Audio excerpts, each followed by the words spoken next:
कोई भी बाजार हो, कोई भी बिजनेस हो, कोई भी व्यवसाय हो, यदि आप 100% अपना देंगे तो आपको रिटर्न 100% मिलने की उम्मीद है। लेकिन आप ही होल हार्टेड अप्रोच नहीं रखेंगे तो पैसा नहीं बनेगा, और स्टॉक मार्केट में तो खासा नहीं बनेगा। जो 10 करोड़ के लॉस में है वो भी ये सोचता है कि मुझे तो सब कुछ आता है, अगर भाई आता है तो लॉस क्यों हो रहा है। तो ये समझने की जरूरत है कि अगर मेरे को आता है और फिर भी मैं लॉस में हूँ तो ये एक्सेप्ट करना है। लेकिन ये ईगो आगे आ जाती है कि अपने को भी किसी से सीखना पड़ेगा, मतलब स्टॉक मार्केट में सीखना पड़ेगा, जहाँ पे सिर्फ दो ही चीजें, या बाय करो या सेल करो। बाय और सेल करने के बीच की का जो रोल होता है ना, उसमें कहते हैं कि अगर आप पैसा बनाने वाले सही मुनीम बने तब तो आप ठीक कर जाएंगे। अपने मार्केट में तो रॉ मटेरियल भी पैसा ही है, प्रोसेस जो है वो भी पैसे पे ही हो रहा है, और फिनिश्ड गुड्स भी पैसा ही निकल रहा है। तो जहाँ पे फिनिश्ड गुड्स और रॉ मटेरियल एक ही कमोडिटी हो तो वहाँ स्किल सेट चाहिए आपको। एसआईपी में शुरू कब से करूं, किस उम्र से करूं, सही वक्त क्या होगा, दोनों ही चीजें। सही वक्त उम्र के लिहाज से क्या होगा और सही वक्त मार्केट को देखते हुए क्या होगा। हो सकता है कुछ जानकार लोग हों जिन्हें पता हो, मैं ये कहता हूँ मुझे नहीं पता कल मार्केट में क्या होने वाला है। अगर मुझे पता ही होता तो मैं अपना मकान दुकान सारा पैसा लगा नहीं दूंगा। पैसा मेरा है तो ख्याल भी इसका मुझे ही रखना है। कभी भी एक सोर्स ऑफ इनकम पे रिलाय ना करें। ठीक है। SIP is your son who will hold your hand all your life. ये तो अभी 4 साल की तेजी में सबको लग रहा है भैया क्या भयंकर तेजी आ गई है, लेकिन ये मान के चलो अब जो वो आएगा, क्या कहते हैं, real estate dip, it will create a depression to the people, क्योंकि ये इतनी आसानी से नहीं उठेगा। सेकेंडली, गोल्ड में आप चाहे ज्वेलरी ले आए, बिस्किट ले आए, ETF ले आए, कुछ भी ले आए, उसके अगेंस्ट में लोन आपको खड़े खड़े मिलता है। आपके पास 1 किलो गोल्ड अक्यूमुलेटेड है, वो आपसे पूछेंगे भी नहीं कि भाई साहब आप क्या करते हो। अगर डॉक्टर है तो मुझे सबसे एक्सपीरियंस चाहिए, और अगर मुझे खुद ट्रेडिंग करनी है तो मुझे सीखने की जरूरत नहीं। ये कैसे पॉसिबल है? अच्छा, investment should be treated like investment, health insurance should be treated like health insurance, और term insurance should be treated like term insurance. संसार में बाजे ढोल, ये दुनिया मेरी तरह है गोल, के पैसा बोलता है। जब हो जाएं मेरे हकदार तो खुद को समझें खुदा का दावेदार, ये पैसा बोलता है। जानते हैं दोस्तों, दशकों पहले जब पय्याम सैयदी ने ये लिखा होगा तो सोचा नहीं होगा कि नई सदी में इसके मायने किस तरीके से बदल जाएंगे। लेकिन इस हिंदुस्तान में कई शख्सियत ऐसी हैं जो पैसों की खनक और साथ ही सिक्कों की चमक, इन दोनों को लेकर के अपने ओपिनियन रखते हैं। शेयर बाजार की बात करते हैं, रियल एस्टेट की बात करते हैं, लेकिन सिर्फ चंद लोग या चंद शख्सियत ऐसी हैं जिनमें विश्वसनीयता है, जिनमें क्रेडिबिलिटी है, या यूँ कहें जिन्होंने करोड़ों गंवाए हैं ताकि आपको सावधान कर सकें, आपको अलर्ट कर सकें और ये बता सकें कि पैसे कमाने कैसे हैं, पैसे बचाने कैसे हैं, पैसे किस तरीके से आपको कंपाउंड करने हैं और किस तरीके से आपको बढ़ा लेने हैं। क्या मुझे बताने की ज़रूरत है अगर मैं नाम लेता हूं दीपक वाधवा का, कि आगे पीछे कोई एडजेक्टिव लगाऊं और ये बताऊं कि कौन है? शेयर मार्केट गुरु, इन्वेस्टमेंट गुरु, पैसा कमाने के गुरु, पैसा बचाने के गुरु, और आपको करोड़पति बनाने का तरीका सिखाने वाले विश्वसनीय गुरु दीपक वाधवा जी मेरे साथ में हैं। नमस्कार राशिद भाई, बहुत बहुत शुक्रिया, आपने मुझे आज यहाँ आमंत्रित किया। खास शुक्रिया आपका है, क्योंकि कई चैलेंजेस के बावजूद आपने मुझे अपना बेशकीमती वक्त दिया है। अगर मैं बहुत ही सॉफ्ट लहजे में आपसे ये पूछूं, आज की तारीख में पैसा बोलता क्या है? पैसा ये बोलता है कि जो मेरे को रिस्पेक्टफुली बुलाएगा मैं उसके पास ज़रूर जाऊंगा, और जो मेरे को भाई साहब सिर्फ मौज और जुआ सट्टा करने के उसमें आएगा मैं उससे दूर जाऊंगा। आप कोई भी बाज़ार हो, कोई भी बिजनेस हो, कोई भी व्यवसाय हो, यदि आप 100% अपना देंगे तो आपको रिटर्न 100% मिलने की उम्मीद है। लेकिन आप ही होल हार्टेड अप्रोच नहीं रखेंगे तो पैसा नहीं बनेगा, और स्टॉक मार्केट में तो खासा नहीं बनेगा। स्टॉक मार्केट में पैसा बनाना बहुत आसान भी है, लेकिन लोग दशकों से लगे पड़े हैं, आज तक कामयाब नहीं हुए। तो इसका मतलब क्या है कि नॉलेज होना बहुत ज़रूरी है, और मेरे पास तो हर वर्ग से, हर तबके से, हर स्टेट से लोग आते हैं। ऐसे ऐसे लोग हैं जो 1 लाख से लेके दसियों करोड़ के लॉस में हैं। जो दसियों करोड़ के लॉस में है वो भी ये सोचता है कि मुझे तो सब कुछ आता है, अगर भाई आता है तो लॉस क्यों हो रहा है।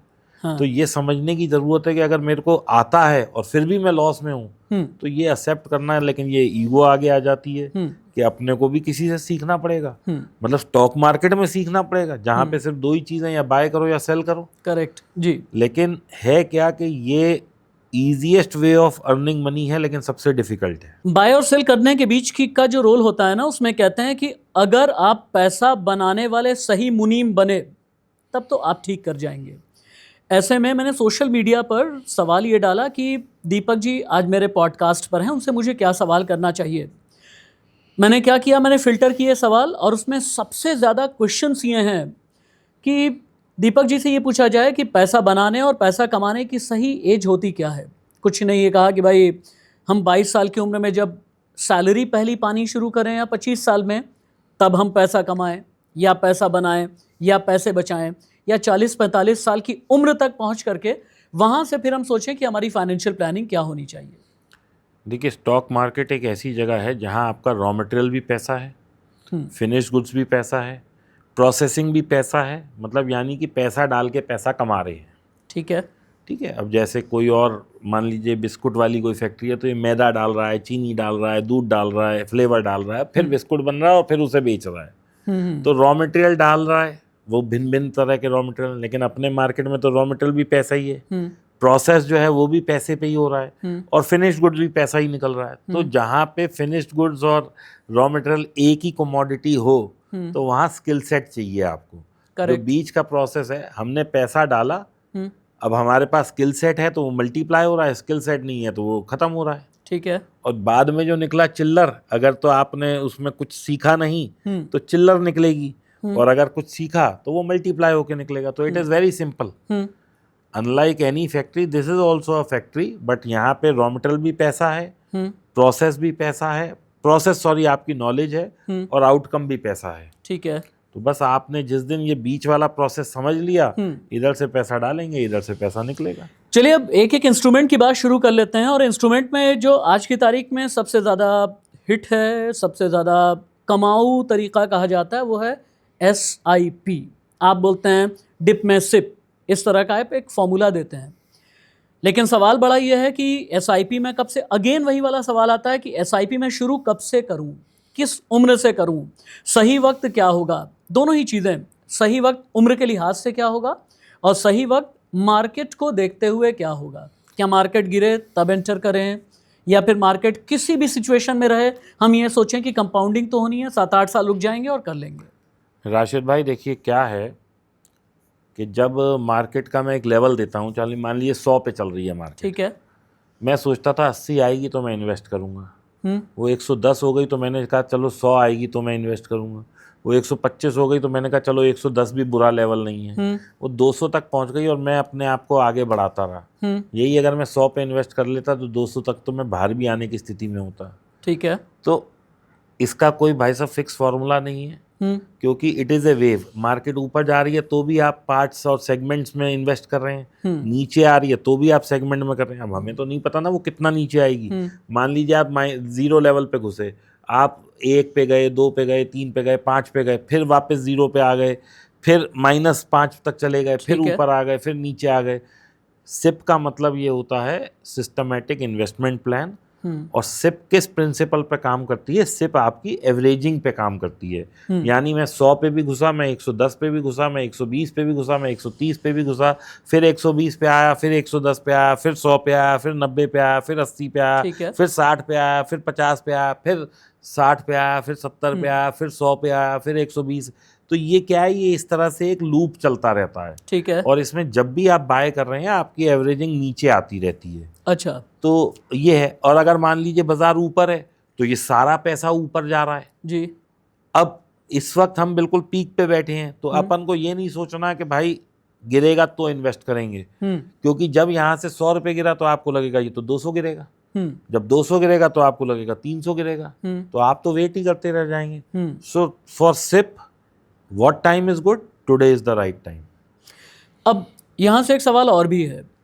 जो 40-45 साल की उम्र के कई लोग हैं वो मुझसे एक सवाल करते हैं कि भाई जब हमारी इन्वेस्टमेंट की उम्र वाकई में शुरुआत करने की रही होगी तब दीपक वाधवा जी नहीं थे, सोशल मीडिया नहीं था, ऐप्स नहीं थे, तब हमें तरीक़े बहुत ज़्यादा पता नहीं थे कि भाई सिप में जाना कैसे है। अब आज हमारी उम्र हो गई 42-43 साल, तो क्या अभी हमें एसआईपी में जाना चाहिए या फिर नहीं? और अगर एसआईपी में जाएं तो कितने साल का पेशेंस रखें?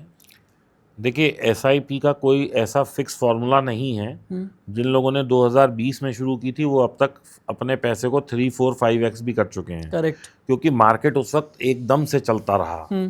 ठीक है, तो अब हमें ये नहीं पता, हो सकता है कुछ जानकार लोग हों जिन्हें पता हो। मैं ये कहता हूँ मुझे नहीं पता कल मार्केट में क्या होने वाला है। अगर मुझे पता ही होता तो मैं अपना मकान, दुकान, सारा पैसा लगा नहीं दूंगा। ठीक। तो जो लोग ये कहते हैं मैं उनसे सिर्फ एक इंतजार करता हूँ कि साहब आप तो इतने ज्ञानी हैं, आपको पता है, तो आप क्यों नहीं अपना मकान बेच के आज लगा देते? जब आपको पता है कि कल मार्केट भागने वाला है या यहाँ से 1x 2x होने वाला है, तो क्यों ये चिल्लड़ लगा रहे हो? तो इसका मतलब पता किसी को नहीं है, सिर्फ भगवान को पता है कि भाई साहब कल क्या होने वाला है। मैं इतना बड़ा जानकार नहीं हूँ। मेरा सीधा कहना है नीचे जाएगा तो आई एम इन्वेस्टर, ऊपर जाएगा तो मैं प्रॉफिट बुक करूंगा। सस्ते में लूँ नहीं, जिसे हमारे में कहावत है, मतलब मैं कहता हूँ मध्य में लूँ नहीं और ऊपर में बेचूँ नहीं, तो मैं आया किस लिए हूँ मार्केट में? ठीक बात है। So you have to be very cautious कि बाजार ऊपर जा रहा है तो मुझे प्रॉफिट बुक करना ही है, चाहे वो स्टॉक्स हो, चाहे वो फ्यूचर हो, चाहे वो कोई भी इंस्ट्रूमेंट हो। ठीक है। नीचे आ रहा है तो मौका मिलेगा। ऐसी क्या चीज़ है जो आज तक नीचे नहीं आई, ऊपर ही ऊपर भाग रही है? और अगर कोई चीज़ 100 रुपये में आप नहीं पकड़ पाए, वो 200 आ गई, तो 200 से जब वो 150 पे आ रही है तब घुस जाइए। यानी आप ये कहना चाहते हैं कि आपको खुद ये समझना पड़ेगा कि इन्वेस्टमेंट और लालच के बीच का फर्क क्या है। बहुत बार हम इस लालच में पड़े होते हैं ना, मार्केट देखिए राशिद भाई, मैं तो सिंपल लोगों से ये कहता हूँ कि अपन यहाँ से, आज हम खड़े हैं 2025 जुलाई में, ठीक है जी, जब हम ये शूट कर रहे हैं, ठीक है, हम यहाँ से एक काम करते हैं, चाहे हम सोना ले लें, चाहे हम सिप ले लें, चाहे हम स्टॉक मार्केट ले लें, चाहे हम जमीन ले लें, यहाँ से 5 साल पहले हम कहाँ थे? यहाँ से 10 साल पहले हम कहाँ थे? यहाँ से 15 साल पहले हम कहाँ थे? तो उस वक्त अगर हम 12,000 पे निफ्टी पे थे, आज हम 25,000 पे हैं, तो 12 से 25 आई तो नया हाई लगा ना। ठीक। तो हम ये क्यों सोच रहे हैं कि बस अब इसके बाद कहीं मार्केट में हमें मौका ही नहीं मिलेगा? और जब भी आदमी सिप करे वो रोज सुबह भगवान को दिया बत्ती करे, भगवान को आशीर्वाद ले कि भैया मैंने आज 100 पे एंट्री करी है, अगली एंट्री मुझे 90 पे मिले, फिर 80 पे मिले। क्योंकि हमें तो 5 साल आगे देखना है या 10 साल 20 साल आगे देखना है कि हमें क्या रिजल्ट मिलेगा। तो जब तक जितना गिरता जाए, अपन क्या कर रहे हैं, इतना हमने मान लो 100 रुपये डालने हैं, तो 10 रुपये का यूनिट है, अपने 10 यूनिट मिलेंगे। वही चीज़ कल को 9 रुपये की रह जाएगी तो हमें 11 यूनिट मिलेंगे ना। वही चीज़ 8 की रह जाएगी तो हमें 12.5 मिलेंगे 100 रुपये में।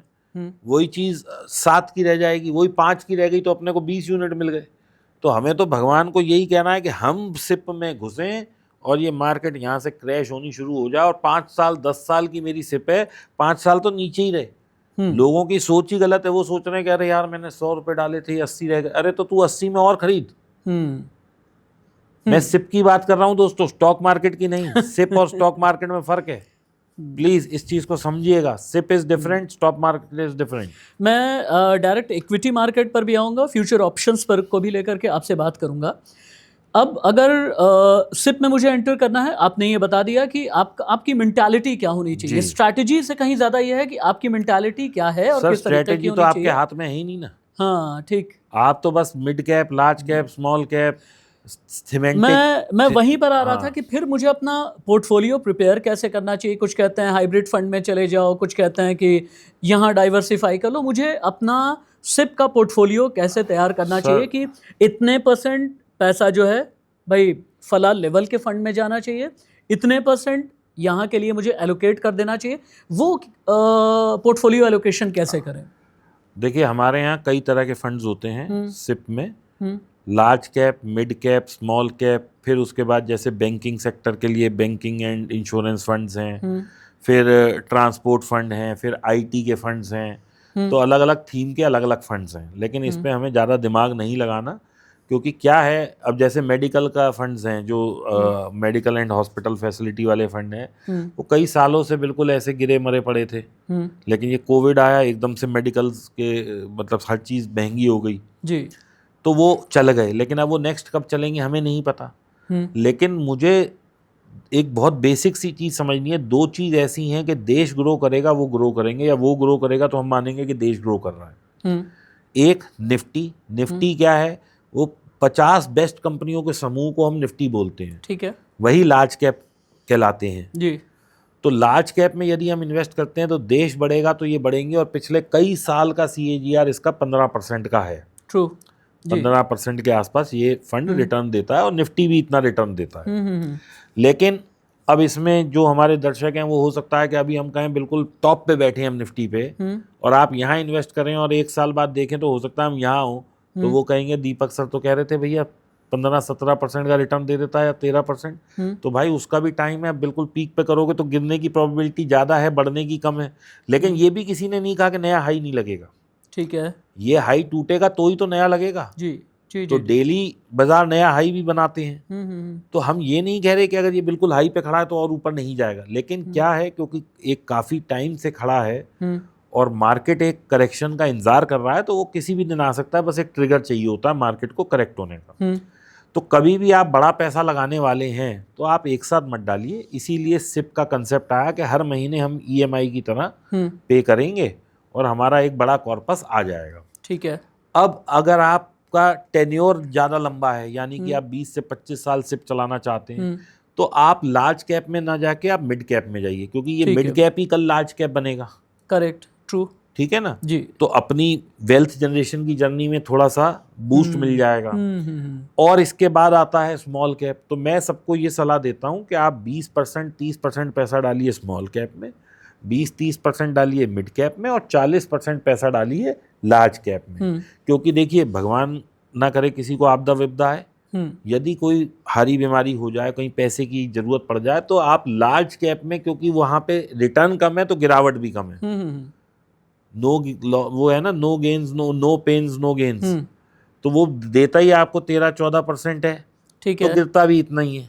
ठीक है, तो वहां पे क्या है, आपके पैसे की सेफ्टी ज्यादा है। तो वो एक हो गया कंटीजियस फंड, जैसे कभी कोई भगवान ना करे कोई आपदा विपदा आ जाए तो इसमें से निकालो फिर इसी में डाल दो। ठीक है, जो मिड कैप है वो रिस्की है, हाँ, तो वो 20-1% की रिटर्न देता है, लेकिन वो गिर भी 20-30% सकता है। तो वहां पे थोड़ा पैसा डालिए, और जो और थोड़ा कम है वो डालिए आप अपना स्मॉल कैप में। अब स्मॉल कैप क्या है, 30% तक की भी रिटर्न दे देता है। अभी पिछले कुछ फंड्स ने 37-40% तक की भी रिटर्न दी है जी, साल की, बता रहा हूँ मैं। तो अब 40-50% अगर रिटर्न दे रहा है तो 40-50% गिर भी सकता है।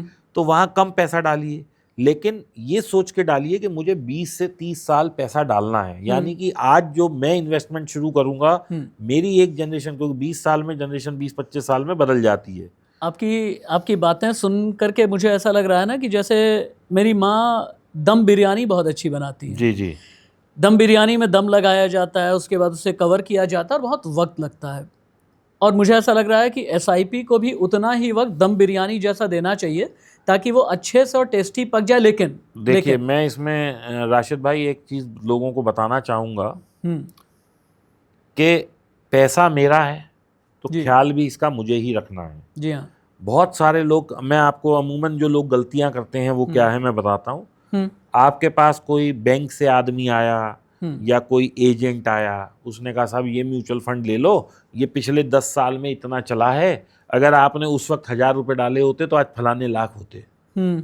वो आपको एक ऐसी फिगर दिखाता है और आप उसमें ट्रैप हो जाते हैं। This is a trap. ठीक है, अब भाई ये समझने की कोशिश करनी पड़ेगी सब लोगों को कि पिछले 30 सालों में जब से निफ्टी शुरू हुई, हम 0 से, मतलब 100 निफ्टी शुरू हुई, 100 से आए 12,000, लेकिन पिछले 5 सालों में हम 12,000 से आ गए 25,000।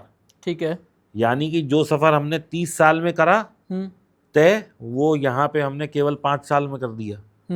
तो ये जो कोविड के बाद एकदम स्टीप स्लोप आया है, ये स्टीप गिर क्यों नहीं सकता, इसका कोई जवाब अगर मुझे ऑडियंस में देना चाहे तो मैं हाथ जोड़ के उसको स्वीकृत करूंगा।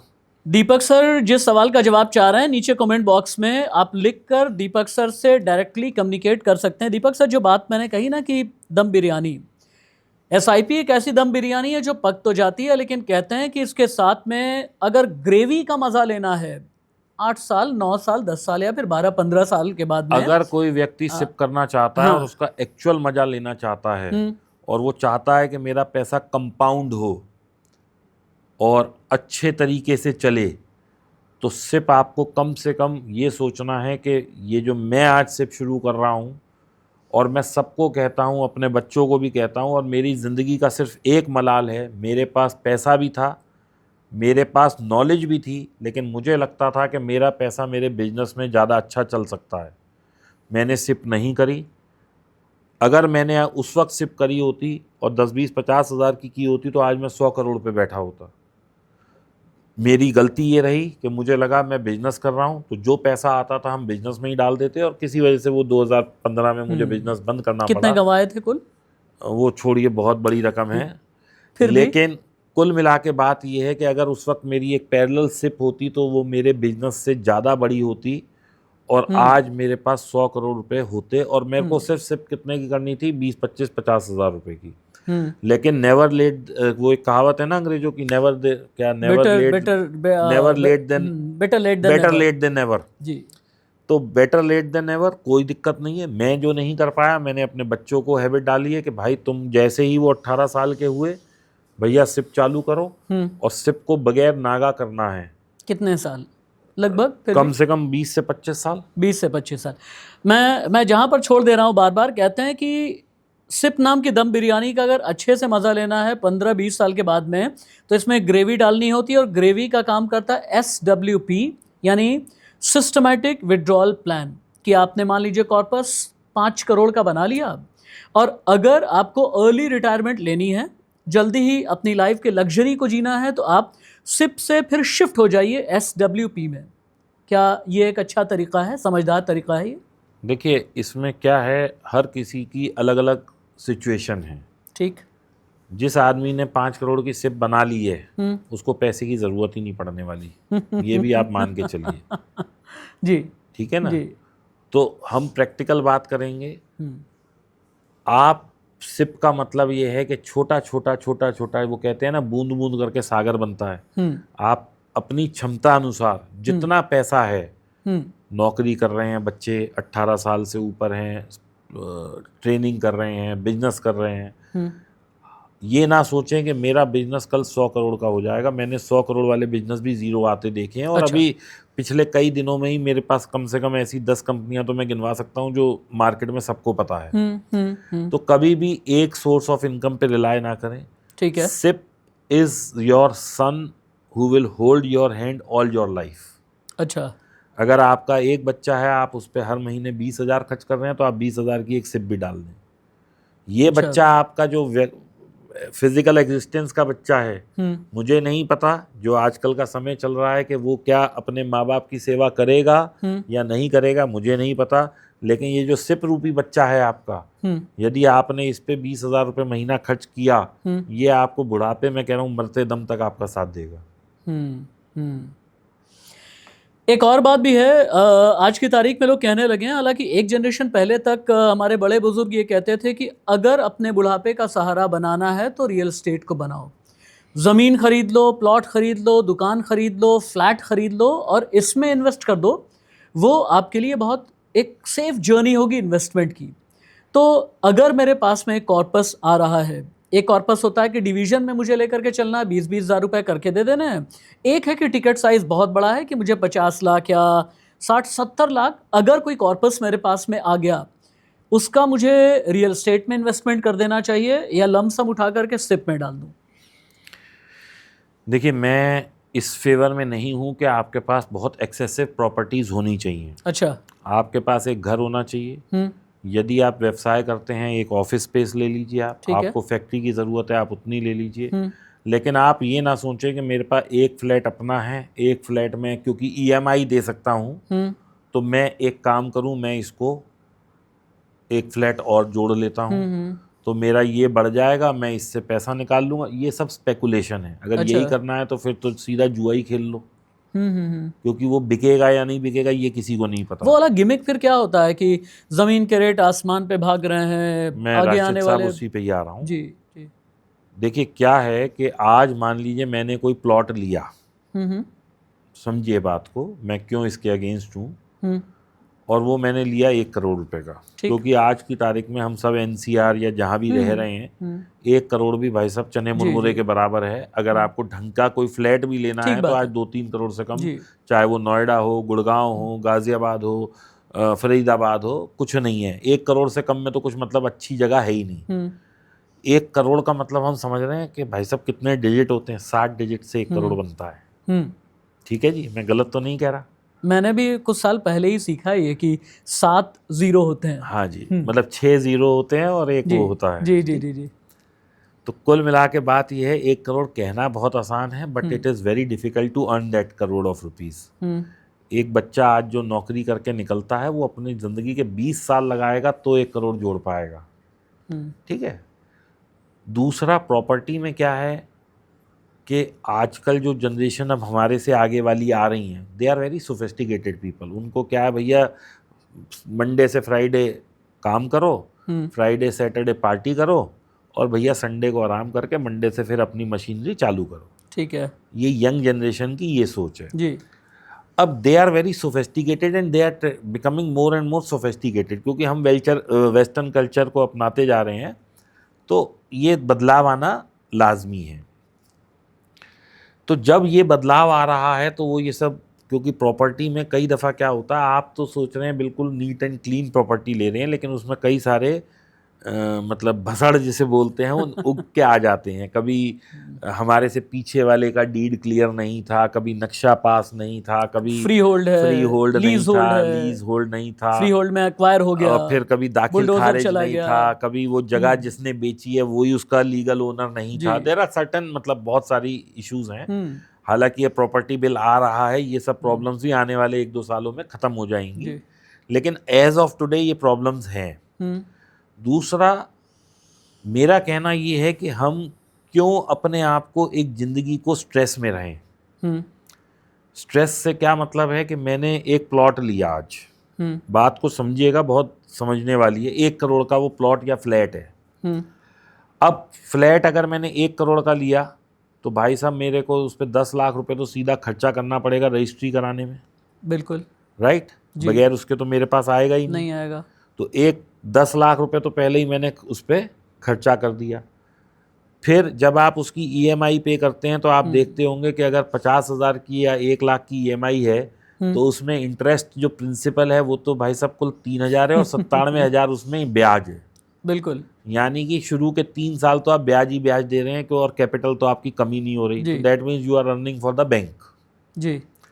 अब किसी वजह से खुदा ना खास्ता आपके यहाँ कोई हारी बीमारी हो गई और आपको वो बेचना पड़ गया 3 साल या 5 साल में, लिक्विडेट नहीं कर पाएंगे तो आप तो उसे लिक्विडेट ही नहीं, क्योंकि आपने जितना उस पर पैसा डाला है, जितना खर्चा किया है, मान लीजिए 1 करोड़ आपने डाला और 3 साल या 5 साल में आपने उसकी 60 महीने होते हैं, उसकी मान लो किस्त भी दे दी 30 लाख रुपए की, आपकी भाई साहब लायबिलिटी तो वहीं की वहीं खड़ी है, क्योंकि बैंक पहले तो आपसे पूरा ब्याज लेता है, वो आपसे पहले वो थोड़ी लेता है प्रिंसिपल।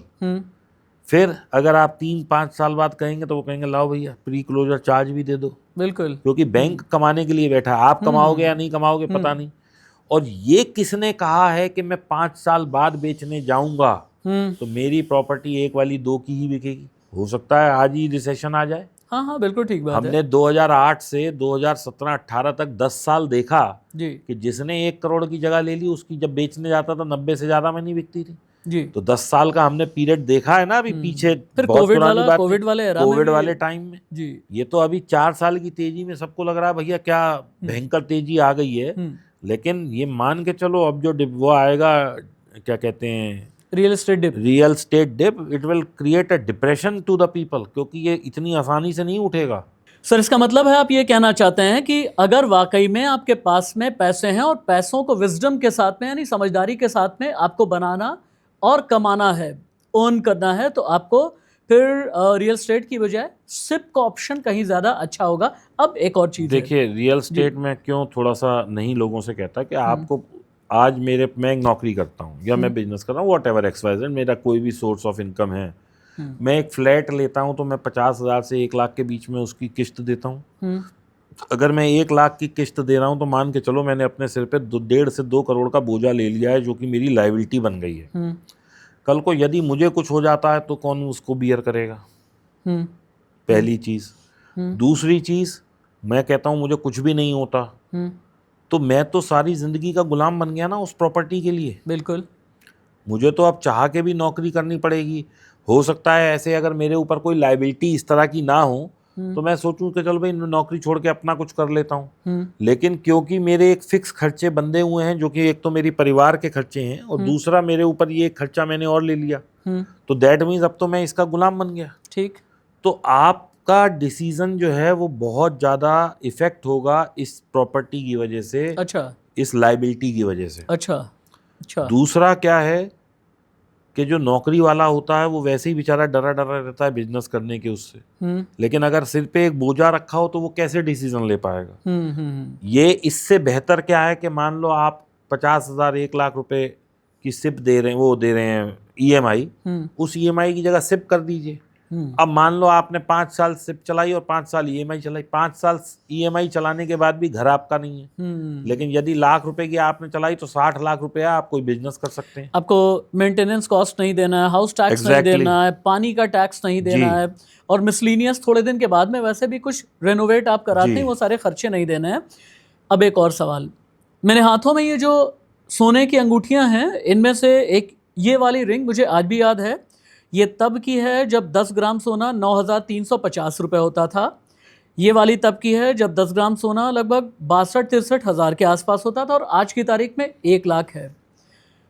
क्या सोने में इन्वेस्ट करना ठीक है? अगर इन्वेस्ट करना ठीक है तो फिर मैं बॉन्ड्स में जाऊं, गोल्ड ETF में जाऊं, या फिर फिजिकल फॉर्म में सोने के बिस्किट लेकर के रख लूं? देखिए, आपने यहाँ पे 2 शब्द यूज़ किए, इन्वेस्ट। यदि आप अपनी बेगम को खुश करना चाहते हैं तो ज्वेलरी खरीदिए, तो ज्वेलरी खरीदिए, वो भी खुश, आप भी खुश, घर का माहौल भी बढ़िया। इन्वेस्टमेंट मत बोलिए। फिर नहीं, वो भी इन्वेस्टमेंट देखिए आड़े वक्त में काम आती है, क्योंकि कोई भी गृहिणी ऐसी नहीं है कि आपको ज़रूरत है तो कहीं नहीं ये तो मेरा ही है, ऐसा नहीं होता जनरली। तो लेकिन उसमें क्या है, मेकिंग चार्ज, ये चार्ज, वो चार्ज, तो 10-20% का खर्चा पहले ही लग जाता है, तो अब आपकी इन्वेस्टमेंट 2-3 साल बाद बेचने लायक बनेगी। ठीक है। लेकिन यदि आप उसे प्योर इन्वेस्टमेंट कर रहे हैं तो आप गोल्ड ETF लीजिए, जो कि आपकी 2,000-3,000 रुपये से 1,000 रुपये से शुरू हो सकती है। 1 ग्राम मतलब 1.1 यूनिट ऑफ दैट मेरे ख्याल 1,000 या 100 रुपये में भी आ जाता है, कुछ गोल्ड पेटल्स के नाम से आता है या गोल्ड से आता है, तो आप वो कर सकते हैं। अच्छा। तो कुल मिला के क्या है, गोल्ड एक बहुत ही एवरग्रीन इन्वेस्टमेंट है। आप तो 9,000 की बात कर रहे हैं, मैंने तो अपने हाथ से, जब मैं शादी हुई थी मेरी, तो उस वक्त गोल्ड कुछ 4,000 या 4,200 रुपये था। अच्छा। तो 25-26 साल पहले की बात बता रहा हूँ मैं। तो गोल्ड इज एवरग्रीन, गोल्ड कभी भी ख़त्म नहीं होगा, क्योंकि गोल्ड क्या है, एक असेट है जो कि बैंक्स यूज़ करते हैं। आज RBI को करेंसी छापनी है तो उसे उतना गोल्ड अपने पास रखना पड़ेगा। तो इस तरह की, क्योंकि गोल्ड क्या है, उसमें मैनिपुलेशन बहुत कम होता है। होता है, मैं ये नहीं कहूँगा नहीं होता, लेकिन बहुत कम होता है। सेकेंडली, गोल्ड में आप चाहे ज्वेलरी ले आएँ, बिस्किट ले आएँ, ETF ले आएँ, कुछ भी ले आएँ, उसके अगेंस्ट में लोन आपको खड़े खड़े मिलता है।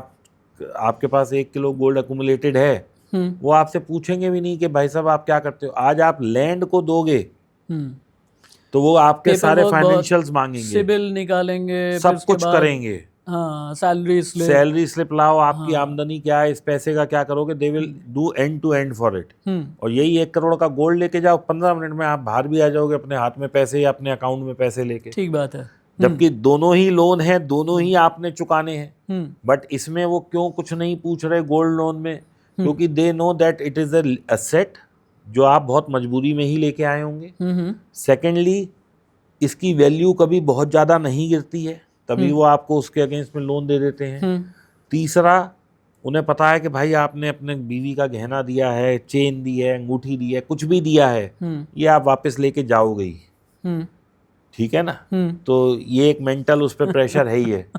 And it is very easy. आपको लैप मिलता है शायद 12 से 14-16% पे जी, और आपको ये मिल जाता है 8-9% पे, तो सबसे आसान भी है। अब मैं इससे पहले कि इक्विटी मार्केट में एंटर करूं, स्टॉक मार्केट की मैं बात करूं, शेयर बाज़ार की शतरंजी चाल और इन सब की बात करूं, एक और मेरा कन्फ्यूजन सर दूर कीजिएगा दीपक सर, कि मार्केट में बहुत से लोग ऐसे हैं जो रियल एस्टेट के लिए भी, गोल्ड के लिए भी, स्टॉक मार्केट के लिए भी, बल्कि आपने अभी इनडायरेक्टली वो जिक्र किया भी है, जो ये कहते हैं देखो मेरे पैसे स्टॉक में इतने हो गए, गोल्ड में इतने हो गए, फला प्लॉट में इतने हो गए, फ्लैट में इतने हो गए, दुकान में लगाया था इतने हो गए, तुम्हें लगा देना चाहिए था। एक गिमिक ये बड़ा ख़तरनाक होता है कि काश तुम लगा देते तो आज यहाँ होते। MRF स्टार्टिंग में आया, लगा देते तो आज 1.5 लाख रुपए पर शेयर के तुम मालिक होते। इस गिमिक से बचने के लिए मुझे क्या करना है? क्योंकि ये गिमिक इतना ख़तरनाक है सर, मैं सीरियसली बता रहा हूँ कि हम बिना कुछ सोचे समझे सामने वाले की बात पे यकीन करते हैं और सामने वाला हमें ऑथेंटिक तरीके से दिखा भी देता है कि ये देखो मैं अमीर यहाँ से बना, और जहाँ पर वो अमीर बनता है उस जगह पे फिर हम एंट्री लेते हैं और वहीं पर हम मारे जाते हैं। इससे कैसे बचें?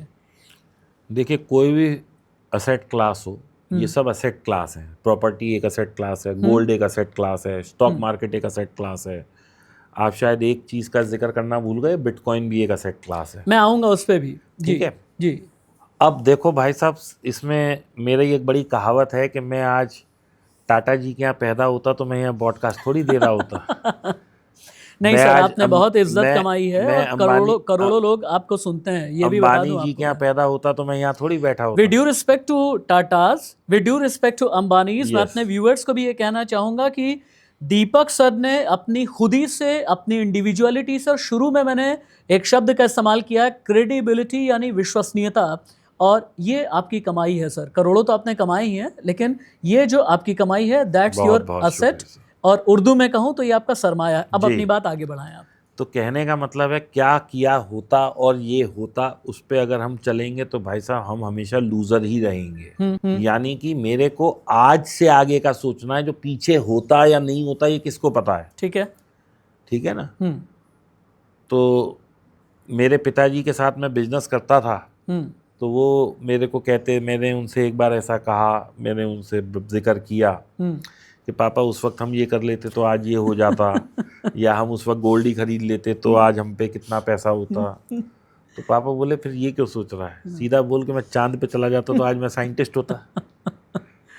तो क्या होता और क्या होना था और क्या नहीं होना था भाई साहब, उसका कोई वो नहीं है पैरामीटर। आज से आगे हम क्या कर सकते हैं, हम उसको सुधार सकते हैं, पीछे वाले पे तो हम बात ही नहीं कर सकते, क्योंकि कभी किसी को मुकम्मल जहां नहीं मिलता, कभी ज़मीन और कभी आसमान नहीं और मिलता, कभी आसमान ही नहीं मिलता। अब हम स्टॉक मार्केट में एंटर कर जाते हैं। ठीक है, आप अपनी बात पूरी कर लें। अगर कुछ बाकी है तो जी प्लीज़। तो ये किसने मुझे उस वक्त रोका था कि 10 रुपए का रिलायंस मिल रहा था आज से 30 साल पहले मैं ना लूँ?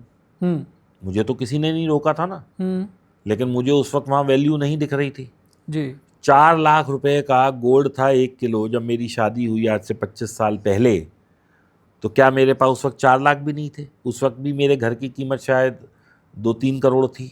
अच्छा।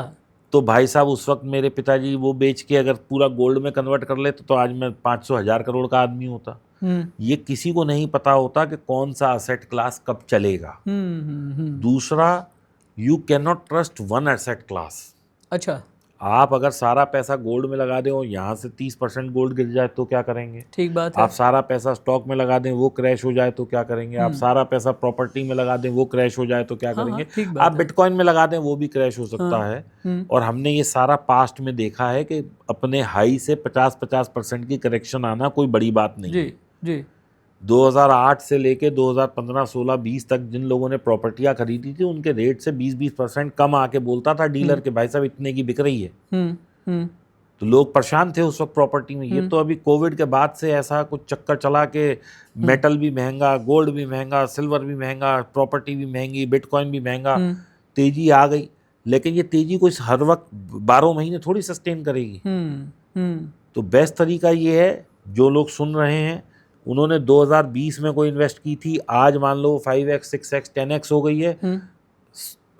मतलब 1, 2, 5 लाख रुपए लगाए थे वो करोड़ बन गए हैं। तो भाई 10-15 लाख पड़े रहने दो, बाकी 15 लाख, बाकी 95 लाख की FD कर दो, ज़्यादा समझदारी रहेगी। अच्छा। हाँ जी। अच्छा। बिटकॉइन जिन लोगों ने 10-20 हज़ार, 50 हज़ार, 1 लाख, 2 लाख, 5 लाख, 3 लाख में खरीदा था, भाई साहब वो अपना 1 करोड़ में अगर नहीं बुक कर रहे तो मैं कहूँगा जिंदगी की सबसे बड़ी गलती कर रहे हैं। अच्छा जी। क्योंकि पैसा बढ़ना एक अलग चीज़ है, उसको संजो के रख पाना एक अलग चीज़ है। और ये तो देखो राशिद भाई, आज हम बिटकॉइन की या गोल्ड की बात कर रहे हैं, मान लो हमारे पास कोई प्रॉपर्टी है, ये तो भाई साहब मेरे दादाजी जब जिंदा थे तब से लेके आज तक मुझे पता है ना कि प्रॉपर्टी तो हर साल बढ़ती ही है, हर साल नहीं बढ़ती, 2-3-5 साल में बढ़ती है। क्योंकि जो मेरा ग्रैंड पेरेंट्स का घर है वो मेरे दादाजी मुझे बताते हैं कि ये मैंने घर पूरा जो बना हुआ है, मेरे ख्याल 300-400 गज 500 गज की वो कुछ कोठी है, वो बताते हैं मैंने तो ये कुल 750 रुपये में ली थी। तो 750 वाली आज 5 करोड़ हो गई, तो इसका मतलब बढ़ी रही है ना। बिल्कुल। हाँ। और 5 करोड़ को अगर मैं 750 मान लूं तो 40 साल बाद मैं कहाँ खड़ा हूँगा, या 50 साल बाद कहाँ खड़ा हूँगा। ठीक। तो कुल मिला के क्या है, पैसे की वैल्यू तो बढ़नी ही है, हमारी सोच को छोटा होना पड़ेगा। पैसा तो इतना बढ़ेगा, लेकिन ये किसने कहा है कि मैं घुसूंगा तभी बढ़ेगा। हाँ, ठीक। हो सकता है 5 साल गिरा रहे, तो क्या मेरे अंदर उतना पेशेंस है कि that I can hold it. इसीलिए मैं कहता हूँ सिप एक ऐसा इंस्ट्रूमेंट है, क्योंकि जब भी आप प्लॉट लेते हैं या प्रॉपर्टी लेते हैं तो आप अपने सिर पे एक लायबिलिटी 1 करोड़, 2 करोड़, 5 करोड़ की ले लेते हैं। ठीक है। जबकि और उसको पे आप वही लाख, 1.5, 2 लाख करके देते हैं, जो भी आपकी सिप वो EMI बनेगी। तो बजाय मैं कहता हूँ EMI करने के उतने पैसे की सिप कर लो ना। यदि आप कैपेबल हो 2 लाख देने के, तो पहले आपने एक असेट लिया और उसको सारी जिंदगी गुलामी करके पैसा दिया, जो कि हम कर रहे हैं। इससे बेटर ये है कि अगर मेरे पास 2 लाख रुपए खर्च करने की क्षमता है EMI को देने की, तो बेटर मैं क्यों ना भाई साहब अपना लक स्टॉक मार्केट में लगाऊं, क्योंकि प्रॉपर्टी अगर 100 रुपये बढ़ेगी तो स्टॉक मार्केट में मेरा पैसा 200 रुपये भी बढ़ सकता है। इक्विटी में जब मैं आता हूं तो इक्विटी में एक अजीब सी बीमारी है आजकल, हालांकि बहुत ही कन्वीनियंट हो गया है और बहुत ही ईजी हो गया है। और ईजी इसलिए क्योंकि आज की तारीख में ऐप्स हैं, और वो चाहे चाय की दुकान चलाने वाला हो, कोई कॉरपोरेट हो, कोई नौकरी पेशा हो, बहुत पैसे वाला हो, हमारे दादाजी से लेके फूफा जी तक, चाचा जी से लेके मामा जी तक, ऐप के ज़रिए सब कुछ कर लेते हैं। लेकिन इस ऐप ने एक और बीमारी पैदा कर दी है, अक्कड़ बक्कड़ बम्बे बो 80-90 पूरे 100। आप बिना स्टडी किए ऐप के ज़रिए सोचते हैं चलो 100 लगा करके तो देख लें। मैंने ऐसे लोगों को देखा है, 100 में थोड़े कमाए, 1000 लगा करके देख लें, 1000 में भी थोड़े कमाए, और जब लाख लगाना शुरू करते हैं बिना स्टडी किए हुए, तो आपके लिए यही इक्विटी मार्केट बहुत बड़ा दलदल बन जाता है। इस इक्विटी मार्केट में अगर एंटर करना है तो क्या क्या किस सोच के साथ में मुझे एंटर करना चाहिए? इससे अगर पैसे कमाने और बनाने हैं तो मेरी सोच क्या होनी चाहिए? देखिए, इक्विटी मार्केट को लोग जो है ये समझते हैं कि जो मैंने कर दिया वो सही है, और 93% लोग गलत कर रहे हैं। ये सेबी का डेटा बोलता है। अच्छा। 93% लोग लॉस में हैं, कुल मुट्ठी भर 7% लोग जो है पैसा कमा पा रहे हैं। उन 7% में 1-2-3% तो FII DIIs हैं, बाकी 2-3% ही जनता है जो पैसा कमा पा रही है। ठीक है। अब है क्या कि यदि आपको डॉक्टर बनना है तो आपको 4 साल 5 साल की MBBS, फिर MD, फिर उसके बाद कहीं इंटर्नशिप, और फिर आप 10 साल बाद तैयार होते हैं डॉक्टर बन के। ट्रू। उसके बाद भी आप एक क्लिनिक खोल के बैठे होंगे और मुझ जैसे किसी बेवकूफ़ को जाना होगा तो मैं कहूँगा ये नया डॉक्टर है, कल कोई अच्छा एक्सपीरियंस ढूंढते हैं। हम उस बेचारे को वैल्यू नहीं कर रहे जो 10 साल अपनी मेहनत करके यहाँ तक पहुँचा है। क्यों? क्योंकि हमारे पास बेटर विकल्प अवेलेबल है। यही तो मतलब हुआ जी। ऐसे ही ये कोई CA है, वो बेचारा पहले इंटर्नशिप करता है, फिर CA के पेपर देता है, CA बनने के बाद भी कहीं छोटी मोटी इंटर्नशिप करता है, फिर वो कहीं जाके अपनी प्रैक्टिस कर पाता है, अपना ठिया जमा पाता है। उसे भी 6-7 साल लग गए। औरों की तो बात छोड़ दो भाई साहब, एक लड़का ग्रेजुएशन करके चलता है या एक महिला ग्रेजुएशन करके चलती है, फिर BEd करती है, BEd करने के बाद किसी भी स्कूल कॉलेज में उसे कितनी तनख्वाह मिलती है? वो एज ए अप्रेंटिस लगती है 2-5 हज़ार रुपये। कितना टाइम देती है एक टीचर? जो नेशन को बिल्ड कर रहा है बंदा, भाई साहब वो सुबह 6 बजे अपने घर से चलता है, क्योंकि 7-7:30 तो उसे स्कूल लग जाता है। ठीक बात है। 3 बजे वो आता है, फिर उसके बाद भाई साहब आके टीचर आराम करता है 1-2 घंटे या फिर अगले करती है। लेक्चर की भी तैयारी फिर करता है, अगले लेक्चर की तैयारी, और 50 कापियां भी उसे चेक करनी है, और फिर रिसर्च 50 लोग, पेपर भी लिखता है, 50 रिसर्च भी कर यस रहा होता है कुछ जी। मतलब आप सोचो ना कितनी ट्रबलसम और मेहनत वाला काम है। हम्म और स्टॉक मार्केट में, अच्छा दीपक भाई तुमने बाय किया, चलो मैं भी कर लूं, हम्म ये कौन सा यार वो है। ऐसे तो डॉक्टर को हमें पता है ना, यहाँ पे वो सुई घुसा के कर रहा है, घर पे लगा लें सब लोग इंजेक्शन, हम्म कौन लगाता है। Hmm hmm so how our perspective changes when it comes to something. अगर डॉक्टर है तो मुझे सबसे एक्सपीरियंस चाहिए, और अगर मुझे खुद ट्रेडिंग करनी है तो मुझे सीखने की ज़रूरत नहीं। ये कैसे पॉसिबल है। हम्म और सबसे बड़ी कमी एक हमारे एजुकेशन सिस्टम में है कि चाहे हम डॉक्टरी करें, चाहे हम सीए बने, चाहे हम कुछ भी बने, पर्सनल फाइनेंस को कैसे मैनेज करना है ये कहीं नहीं सिखाया जाता।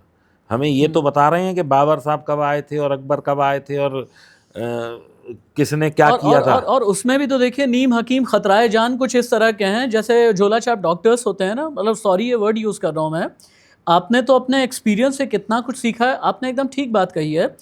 कुछ ऐसे नीम हकीम खतराए जान होते हैं जो कहते हैं कि कैंडल स्टिक पैटर्न समझ लो, यूट्यूब पर मैं समझा रहा हूँ, ऊपर गया तो खरीदना, नीचे गया खरीदना, नीचे गया बेचना, इस तरह की बातें करके लोगों को और भी ज़्यादा बरगलाए जा रहे हैं। राशिद भाई मैं यहाँ पे थोड़ा सा अपनी ऑडियंस को एक क्लैरिटी देता हूँ कि जो किताब में लिखा है, जो यूट्यूब वाला बोल रहा है, जो वाकई में चीज़ें हैं, अगर उनसे पैसा बनता होता तो फिर 93% लोग लॉस में क्यों हैं।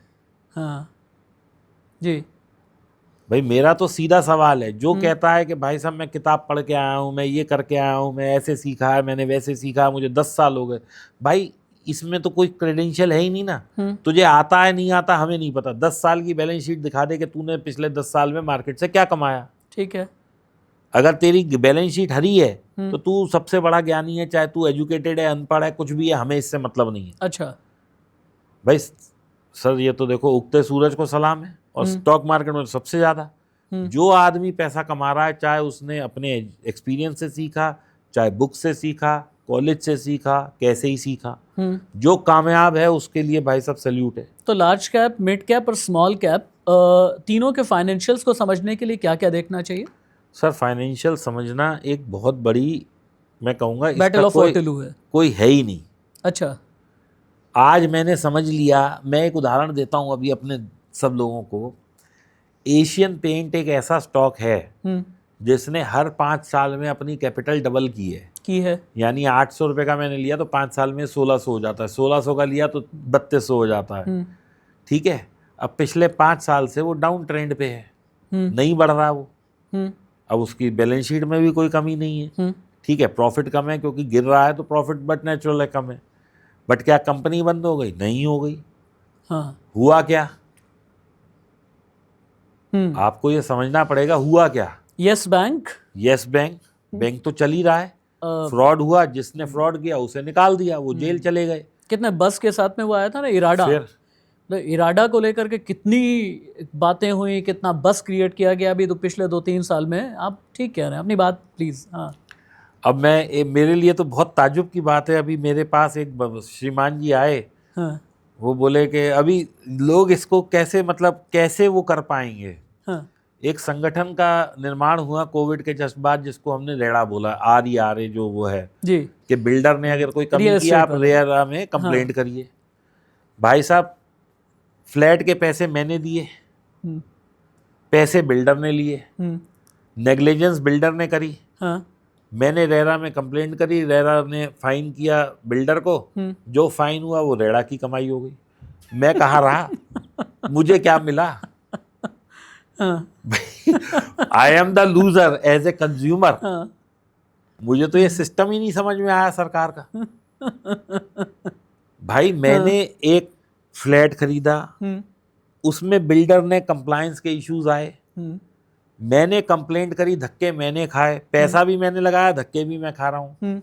वो आया, उसका मैंने प्रूव करने में अपनी जान लगा दी, क्योंकि बिल्डर की चीज़ को प्रूव करना आसान थोड़ी है। बिल्कुल। हाँ। कैसे तैसे करके भाई साहब मैंने अपनी जान पे खेल के पैसा लगा के प्रूव भी किया। रेरा ने उस पर फाइन इम्पोज किया, वो फाइन मुझे मिलना चाहिए ना भाई।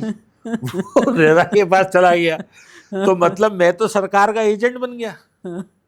कंप्लेंट मैं कर रहा हूँ, 5 जगह अपनी नौकरी अपना काम छोड़ के रोज रेरा की हियरिंग में मैं जा रहा हूँ, बिल्डर तो अपना आदमी भेज रहा है। Who is the main under problem?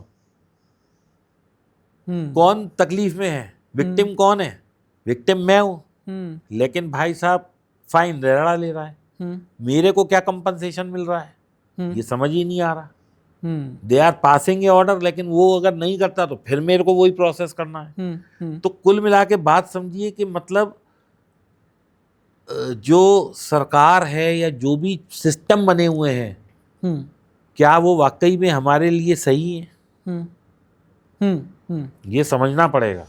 अच्छा, चूंकि स्टॉक मार्केट में हम थे, स्टॉक मार्केट में एक और भी बात कही जाती है कि अगर कोई नामी गिरामी कंपनी जिसके फंडामेंटल्स अच्छे हैं, फाइनेंशियल्स अच्छे हैं, जिसे लेकर के कुछ इनसाइडर स्टोरीज भी अगर अच्छी आ रही हैं, तो अगर उनका आईपीओ आ रहा है तो इसमें आप इन्वेस्ट कर दें।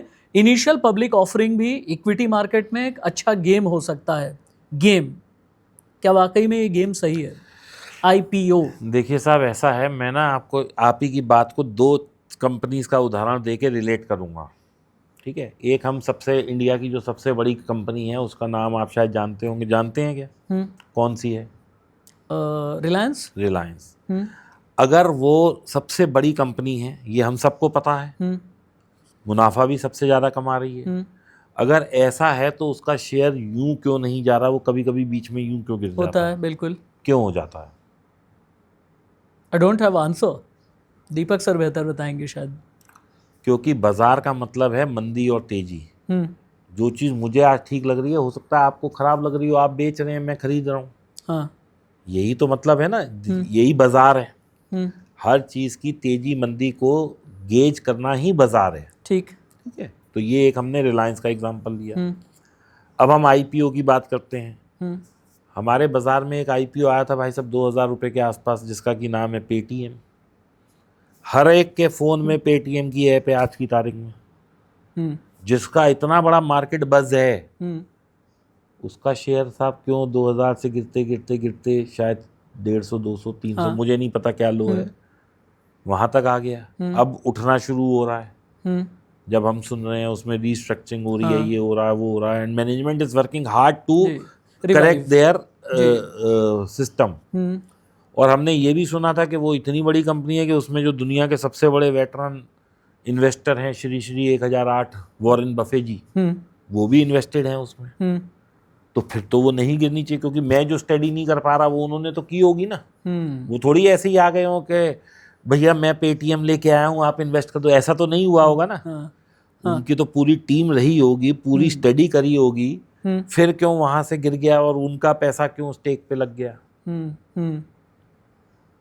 तो ये बाजार है, यहाँ पे किस चीज़ की एक्सेप्टेंस होगी, किस चीज़ की नहीं होगी, कब कौन सी चीज़ एक्सेप्ट होगी, क्या चीज़ मार्केट को अच्छी लगेगी, क्या चीज़ FII DII इसको अच्छी लगेगी, ये कोई नहीं जानता। चूँकि सर अभी तक हम लोगों ने SIP और इक्विटी दोनों की बात की है, अब एक और सोच समझ में आती है, वो ये कि SIP और इक्विटी का अमलगमेशन करके, यानी कॉकटेल बना करके कुछ किया जाए। मेरे कई दोस्त ऐसे हैं जो ये कहते हैं कि भाई SIP का मतलब म्यूचुअल फंड ही है, आप हर मंथ में या हर कुछ वक्त में आप पैसे लगाए जा रहे हैं। म्यूचुअल फंड से कहीं ज़्यादा अग्रेसिव कमाई होती इक्विटी में। तो जो स्ट्रेटेजी मैं हर महीने म्यूचुअल फंड में कर रहा हूँ, क्यों ना मैं डायरेक्ट इक्विटी में करूँ। मैं लार्ज कैप और मिड कैप कुछ अच्छे और विश्वसनीय पकड़ लेता हूँ, और हर महीने की 5 तारीख को 15,000 रुपये का शेयर मैं ख़रीदता रहूँगा और सेम शेयर ख़रीदता जाऊँगा। मैं 6, 7, 8 शेयर का एक पोर्टफोलियो बना लेता हूँ। ये कॉकटेल स्ट्रेटेजी ठीक होती है क्या? और मैं पेशेंस रख लूँगा अगले 10 साल के लिए। तो मैं आपसे रिक्वेस्ट करूंगा कि आप अपना क्वेश्चन एक बार दोबारा दोहराएं। मैं ये कह रहा था कि अगर मैं स्ट्रेटेजी कुछ ऐसी बनाऊं इक्विटी मार्केट में कि डायरेक्टली शेयर बाज़ार में ही मैं इन्वेस्ट करता रहूं और हर महीने की 5 तारीख मुकर्रर कर लूं कि भाई फला शेयर मुझे गिरता है, उठता है, जैसा भी होता है मैं इन्वेस्ट करता चला जाऊंगा, ठीक वैसे ही जैसे मेरी सोच म्यूचुअल फंड को लेकर के थी। अभी आपने पहले जो शब्द कहे थे विश्वसनीय शेयर, हाँ, तो ये विश्वसनीय को अंडरलाइन करें, ये विश्वसनीय की परिभाषा क्या है? जैसे कुछ अच्छे लार्ज कैप हैं भाई, रिलायंस विश्वसनीय डूबेगा नहीं, सर एमआरएफ डूबेगा नहीं। ये देखिए ऐसा है, to all my due respect to Reliance और any other company for that matter, मुझे तो ऐसा लगता था कि येस बैंक भी नहीं डूबेगा। मुझे भी है पेटीएम भी। मुझे तो पेटीएम भी लगता था कि भाई हर किसी के मोबाइल में ऐप है तो कैसे डूब जाएगी। हाँ, तो मुझे तो नहीं लगता था। मुझे तो, मैं आपको और शेयर, टीटागढ़, यूनिटेक भी नहीं लगता था। यूनिटेक नहीं लगता था जी। यूनिटेक हर जगह देखो, यूनिटेक की बिल्डिंगें खड़ी हैं और शेयर उसका कहीं कुछ दे नहीं रहा मुझे। फिर एक कंपनी थी एडुकॉम्प, उसका शेयर मैंने तो 16,000 पे भी ट्रेड होते हुए देखा है। अच्छा जी, और 50 पैसे पे लास्ट ट्रेड हुआ और उसके बाद सरकार ने कहा भैया हटो। तो सर मेरे को तो नहीं पता। और ऐसे ही मैं आपको एक शेयर बताता हूँ, मतलब ऐसे अनगिनत, रिलायंस कैपिटल मेरे को तो 800 में बहुत अच्छा लग रहा था। आज भी 4, 450, 500 रुपये चल रहा है वो निपॉन इंडिया का प्राइस, जबकि वो उसका मैनेजमेंट भी चेंज हो गई। रिलायंस कम्युनिकेशन, लोग हाँ, कभी मैं भी उसी पे आ रहा उसके कस्में खाते थे, आज भाई साहब वो कहाँ है। किंगफिशर एयरलाइन 1200 का शेयर वो 0 पे ट्रेड हो रहा है, मतलब ट्रेड ही नहीं हो रहा है जी। तो सब ये तो छोड़ दीजिए कि जो आज अच्छा है वो सारी जिंदगी अच्छा बना रहेगा। किसी टाइम में Nokia was the biggest company of US, फिर कोडेक आ गई। कोडेक जो आधे लोगों को तो पता भी नहीं होगा क्योंकि ये मोबाइल के युग में पैदा हुए हैं लोग, रील जिसकी आती थी। फिर उसके बाद माइक्रोसॉफ्ट 20 साल तक अमेरिका की नंबर 1 कंपनी बनी रही। फिर उसके बाद अमेजोन आ गया, फिर एनवीडिया आ गया, फिर एप्पल आ गया, अब टेस्ला आ गया। तो ये भाई साहब कोई नहीं कह सकता कि जो आज नंबर है वो अमर बेल बूटा खा के आया, वो भाई साहब कल गिर भी सकता है। अभी मैंने एक उदाहरण लिया कि 3,3200 वाला ये जो एशियन पेंट है वो 2000 में आ गया जी। तो क्या कंपनी का पेंट बनना बंद हो गया? नहीं। क्या एशियन पेंट आज नंबर 1 नहीं है इंडिया में? आज भी नंबर 1 है। या उससे कोई कंपनी ऊपर निकल गई? नहीं। फिर आज ही मैंने देखा मार्केट में TCS में बहुत बड़ा डिप आया हुआ है। क्या TCS से कोई बड़ी कंपनी आ गई इंडिया में जो IT की है? नहीं। तो ये तो भाई साहब देखिए, ये आप कभी नहीं कह सकते कि जो शेयर आप ले रहे हैं वो चलेगा ही चलेगा। और मैं तो ये कहता हूँ ना भाई साहब, अगर आपको 10 का सिलेक्शन करना है तो आप क्यों माथा कूट कर रहे हो? आपने समझो ये 10 कंपनी सिलेक्ट करी और आपको उससे मिलता जुलता कोई म्यूचुअल फंड मिल गया तो उस आदमी को नौकरी पे रख दो ना, जो भाई साहब आपसे ज़्यादा पढ़ा लिखा है, जिसके पास पूरी टीम है, जिसकी टीम का काम ही यही है कि कंपनी पे नज़र रखो। भाई साहब जैसे ही कंपनी में कोई भी इशू आए तुरंत माल बेच दो। आज जो हम देखते हैं, हम सुनते हैं कि किसी कंपनी का रिजल्ट अच्छा नहीं आया और वो 10% गिर जाती है, तो वो मेरे और आपके बेचने से थोड़ी गिरती है, वो तो FII DII बेचते हैं ना। तो हमारे बेचने से तो कुछ होना ही नहीं, क्योंकि हमारे पास तो उतनी कैपिटल ही नहीं है। तो जब उनके बेचने से होना है तो हम उन्हीं को क्यों ना दे दे पैसा अपना, फंड मैनेजर बना के। एक और इन्वेस्टमेंट इंस्ट्रूमेंट है और उसके बिना शायद हमारी बात अधूरी रह जाएगी। एसेट क्लास आज की तारीख में अच्छा खासा पिछले 10 साल में पैसे कमा करके दिया क्रिप्टो करेंसीज ने, और बल्कि बिटकॉइन तो अब करोड़ों का हो गया है, एक नया रिकॉर्ड बना करके।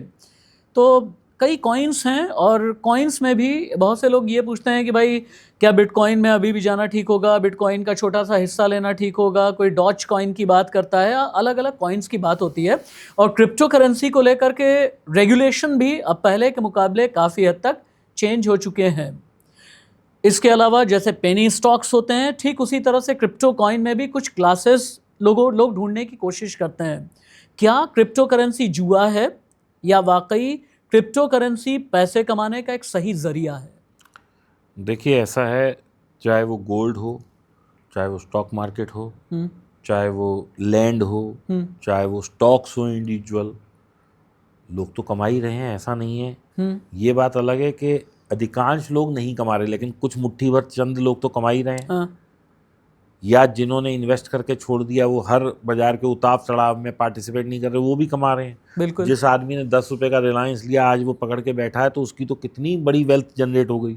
जिस आदमी ने 10 रुपए का इन्फोसिस लिया और वो पिछले 20 साल से बैठा है, तो भाई साहब उसकी तो कहाँ वेल्थ पहुँच गई। तो देखिए, कभी भी कोई भी आप इन्वेस्टमेंट करते हैं उसमें 2 ग्राफ होते हैं, मतलब ग्राफ जो ऐसे बनता है अपना, एक एक्स Horizontal एक्सिस और एक वाई vertical। एक्सिस। जी। तो एक होता है प्राइस, एक होता है टाइम। अच्छा। आप किसी भी एसेट क्लास में टाइम देंगे, आप सोच के देखिए अगर आपने आज से 20 साल पहले गोल्ड खरीदा होता तो क्या कितने पे लिया होता और अरे आज सर, कितना मैं तो ये होता, सोचता हूँ कि मैंने बिटकॉइन लिया होता तो कहाँ होता। कहाँ होता, ठीक है। और आप उसकी तो छोड़िए, आप नोएडा रहते हैं, आपने भाई साहब आज से 20 साल पहले एक मुट्ठी भर जगह नोएडा में ली होती तो वो कहाँ होती। लेकिन सवाल ये भी है ना सर कि क्या तब मेरे पास पैसे थे या नहीं। सर एक ये देखिए, भी। हम लोग एक्चुअली क्या है, अनरियलिस्टिक बात करते हैं। मैंने जैसे बोला कि मैं फलाने के यहाँ पैदा होता तो आज मैं यहाँ पॉडकास्ट थोड़ी दे रहा होता। जी। तो ये आदमी को समझना चाहिए कि उस वक्त कितने लोग थे जो वहाँ पैसा लगा रहे थे, और आज भी लेट नहीं है। क्योंकि 4,000 में जब सोना था तो वो तब भी महंगा था, जब वो 4 से 10 आया वो तब भी महंगा था, वो 10 से 16 आया वो तब भी महंगा था, 16 से 24 पे भी महंगा था, 24 से 50 कूद के पहुंचा वहां तब भी महंगा था, 30 पे भी महंगा था। कभी सोना सस्ता था ही नहीं। नोएडा में जब 30,000 रुपये गज की जगह थी वो तब भी महंगी थी, 40 हो गई तब भी महंगी थी, 50 हो गई, लाख हो गई, आज 4 लाख रुपए गज हो गई तो भी महंगी है। तो भाई साहब वो तो हमेशा महंगी रहनी है। आप उसमें अपने आप को कहाँ फिट कर पा रहे हैं वो आपको देखना है। क्रिप्टो में लेकिन एक सवाल ये भी सर पैदा होता है कि किसी भी तरह का इन्वेस्टमेंट अगर आप कर रहे हैं तो उसकी रेगुलेटरी बॉडी क्या है। शेयर बाजार में करते हैं तो उसकी रेगुलेटरी बॉडी है, अगर आप रियल स्टेट में करते हैं ठीक है रेरा साहब मुझे लेकिन अब क्रिप्टो में एक बात कही जाती है कि कई क्रिप्टो कहाँ से ऑपरेट हो रहे हैं, कहाँ से इन्वेस्टमेंट हो रहा है, कहाँ से प्रॉफिट या लॉस बुक हो रहा है, हमें पता ही नहीं होता है। यानी एक रेगिस्तान का जैसे मिराज होता है ना, मरीचिका जिसको बोलते हैं, दूर से देखो तो पानी है, पास में जाते हैं तो रेगिस्तान नज़र आता है। इस लिहाज से मैं क्यों क्रिप्टो करेंसी में विश्वास करूं। अच्छा, if I may please permit to be asked by you, क्या आपका भी इन्वेस्टमेंट है क्रिप्टो में? बहुत बढ़िया तरीके से। अच्छा है जी, ठीक है। अब अपनी बात आप कहें, मेरे सवाल का जवाब दें। देखिए क्या होता है, ये सारे असेट क्लास हैं, ठीक है। जैसा मैंने अभी आपको बोला, ना गोल्ड बुरा है, ना क्रिप्टो बुरा है, ना लैंड बुरा है। आपके पास मुट्ठी भर के सब कुछ होना चाहिए। अच्छा। लेकिन आप सारी अपनी इन्वेस्टमेंट एक जगह लगा देंगे और वही डाउनफॉल का पॉइंट हो तो आप मर गए। ठीक है। इसीलिए हम कहते हैं कि कुछ पैसा आपका गोल्ड में होना चाहिए, कुछ ज़मीन में होना चाहिए, यानी घर तो आपका अपना होना ही चाहिए। इन्वेस्टमेंट के लिए प्रॉपर्टी एक इंस्ट्रूमेंट मैं नहीं मानता, क्योंकि बड़ा पैसा आएगा बड़ा पैसा जाएगा। ठीक है। तो कहीं फंस गए आप तो आपका पता लगा जिंदगी भर की कमाई फंस उसका गई। टिकट साइज बड़ा तो होता है। ठीक है जी। अब सोना है, मैं लेने गया, मैं 10,000 का भी तो ला सकता हूँ। मुझे किसने कहा है कि 1 लाख रुपए किलो, 1 करोड़ रुपए किलो का गोल्ड है। हाँ। मैं तो 10,000 का भी ले सकता हूँ ना। क्रिप्टो भी ऐसे ही है, क्रिप्टो भी ऐसे ही है, आप 10,000 भी का भी ले सकते हैं, SIP भी ऐसे ही है। फ्यूचर एंड ऑप्शंस फिर क्या है? फ्यूचर एंड ऑप्शन भी ऐसे ही है। फ्यूचर में भी आप जो क्यों है, डुबो देता है? फ्यूचर में क्या है, आप लेवरेज पे काम कर रहे हैं, ऑप्शंस में आप लेवरेज पे काम कर रहे हैं। लेवरेज क्या मतलब होती है कि जैसे मान लीजिए मैं जुआ सट्टा क्या होता है कि मेरे पास 1 लाख रुपए है, ठीक है, और मैंने कहा कि मैं 1 करोड़ का, आज 1 करोड़ रुपए किलो का सोना है, अब मैंने 1 लाख दे के 1 करोड़ का सौदा खरीद लिया, वो केवल 1% गिरा तो मेरा तो सुपड़ा ही साफ हो गया। हाँ। उसका 1%, मेरा 100%। ये है। जो लोग भी फ्यूचर एंड ऑप्शंस कर रहे हैं, they are on high leverage. ठीक है। लेवरेज का मतलब आपने लगाया 1 लाख, 99 लाख लगाया मार्केट ने, या वो पैसा लगा ही नहीं, मार्केट ने कहा कि ये इंस्ट्रूमेंट आप 1 लाख में खरीद सकते हो, लेकिन इसकी चाल जो चलेगी वो पूरे गोल्ड के हिसाब से चलेगी। ठीक है। अब आपने 1 लाख लगा के 1 किलो गोल्ड खरीद लिया, तो वो अगर 1% गिरा तो आप 100% गिर गए। ये है। आपने कहा कि एसेट क्लास कोई भी बुरा नहीं है, लेकिन आप उसमें पोर्टफोलियो एलोकेशन करते हुए चलें, थोड़ा थोड़ा सभी में इन्वेस्ट करें। लेकिन शुरू से लेकर के मैं आपको एक कंपैरिजन और देता हूँ, आप समझिएगा, बहुत बहुत प्लीज सर, ऑडियंस को बड़ा इससे ज्ञान मिलेगा। आज आप एक जमीन का टुकड़ा लेके आए, समझिए 20 लाख रुपए का, हाँ। तो जैसे ही आपने उसे अपने नाम लिखवाया, 2 लाख का तो खर्चा आपका वहीं हो गया, यानी 2 लाख तो लॉस हो ही गया आपको। हाँ। इट इज लॉस, या आपकी कॉस्टिंग बढ़ गई, दोनों को कुछ भी नाम ले लीजिए। तो वो आपको घर आके 22 लाख का पड़ा। हाँ। अब आप पे कल कोई आ जाए कि भैया 23 लाख रुपए का है, आप कहोगे नहीं यार मैं तो 5 साल बाद देखूंगा। वहाँ आपकी मेंटेलिटी ऐसी हो जाती है। और यही आपने 20 लाख के स्टॉक खरीदे, अब आप 20 लाख के पूरे नहीं खरीदोगे, आप क्या करोगे 2 लाख दे के 20 लाख का सौदा पकड़ोगे। अगर वो 2 लाख गिर गया तो क्यों आप 2 लाख डाल के होल्ड नहीं करोगे? क्योंकि वहां पे आपको प्राइस ऊपर नीचे होता दिख रहा है, जबकि लैंड में कोई पैरामीटर या कोई डिजिटल मीटर नहीं लगा हुआ जो आपका प्रॉफिट लॉस दिखा रहा है। तो यहाँ ठीक है, पहली चीज। दूसरी, यहाँ पे बटन दबाना है माउस का या फोन करना है और आपका पैसा घुस गया और निकल गया बाजार में। यहाँ पे एक पूरा प्रोसेस है। सेकेंडली, आप जब लेने गए जिस जमीन को वो 20 लाख की है, जब बेचने गए तो डीलर बोलेगा सर अभी तो थोड़ा मुद्दा चल रहा है, 18 की निकलेगी, बताओ बेच दो। क्योंकि वहां कोई सेट रेट नहीं है ना, रिलायंस का तो हमें रेट दिख और रहा है। हमेशा ही आप मार्केट में बैठे नहीं है, ये बात बिल्कुल सही है सर। तो इसलिए क्या होता है, स्टॉक मार्केट में पेशेंस नहीं दिखाते। जिस आदमी ने पेशेंस दिखाई, क्या वो मुनाफे में नहीं है? बिल्कुल है, बिल्कुल है दीपक सर। लेकिन पिछले 1 घंटे की बात में एक बार भी असेट क्लास में कहीं पर भी सरकारी एफडी की बात आपने नहीं की, गवर्नमेंट फंड्स की आपने बात नहीं की है, ऐसा क्यों? गवर्नमेंट बॉन्ड, सॉरी, इन सब की बात आपने नहीं की।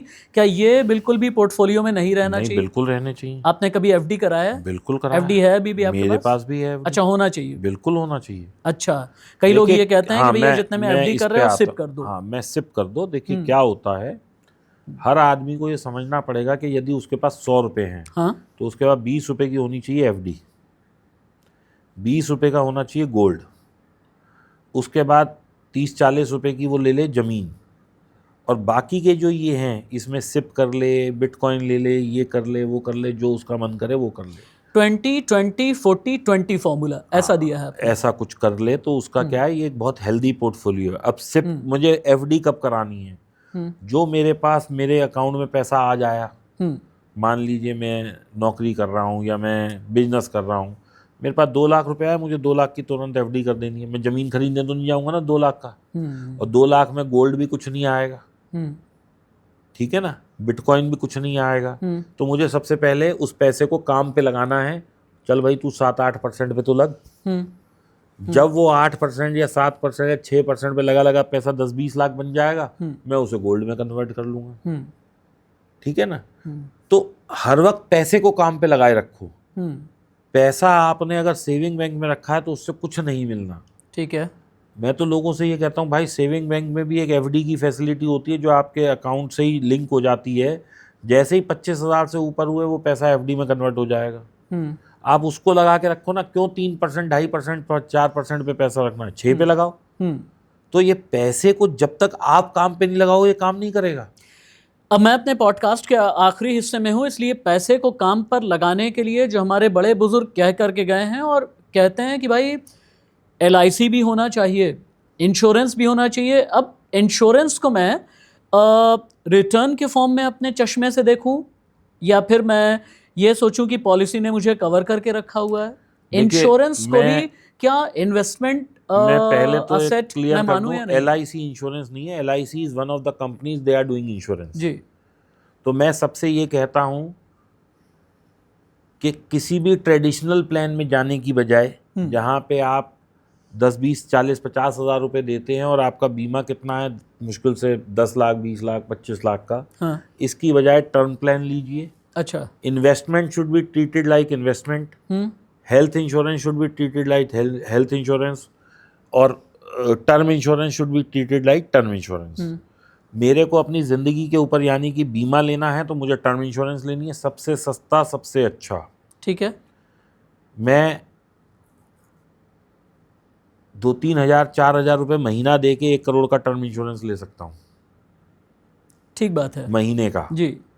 लेकिन अगर मैं यही कन्वेंशनल प्लान में चला जाऊं तो मुझे साल के कम से कम नहीं तो 2 से 3 लाख रुपए देने पड़ेंगे। हाँ बिल्कुल। और तब मुझे 1 करोड़ का टर्म इंश्योरेंस मिलेगा, मतलब इंश्योरेंस मिलेगा, that will not be term, इससे ज़्यादा ही देना पड़ेगा। जी। तो दोस्तों सबसे पहली चीज़, मुझे अगर मैगी खानी है तो मैगी लेनी है, मुझे खिचड़ी खानी है खिचड़ी लेनी है, और बिरयानी जैसे साहब को बहुत पसंद है तो बिरयानी खानी है तो बिरयानी लेनी है।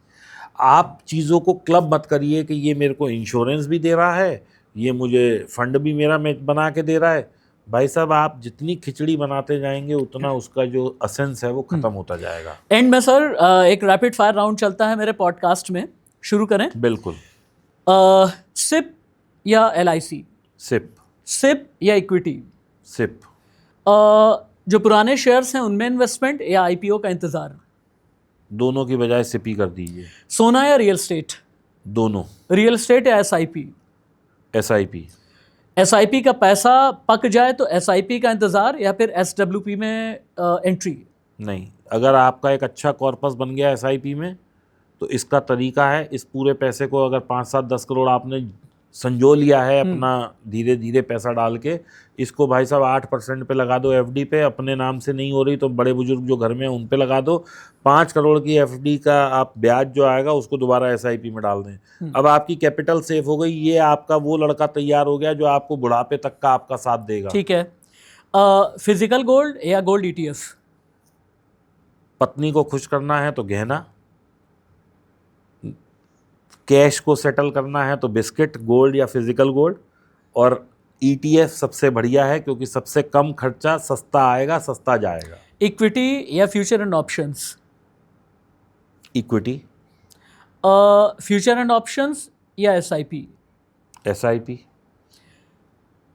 SIP, future and options, equity, gold और बाकी जितने असेट क्लास की हमने बात की है, नंबर 1, 2, 3 आप क्या रखते हैं? ये मेरा आखिरी सवाल है।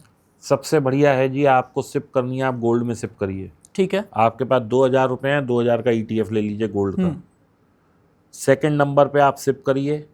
अगर आपके पास 100 रुपये हैं तो मैं बता देता हूँ, गोल्ड में आप 20 रुपये डालें, सिप में आप 40 से 50 रुपये डालें, बाकी जो बच जाए उसमें आप बिटकॉइन भी डालें, आप large cap, mid cap, small cap सब तरीके के म्यूचुअल फंड भी ले लें। जो आप लें घुसे निकलें, क्योंकि आपने सिप कर रखी है, वो SIP is for long term.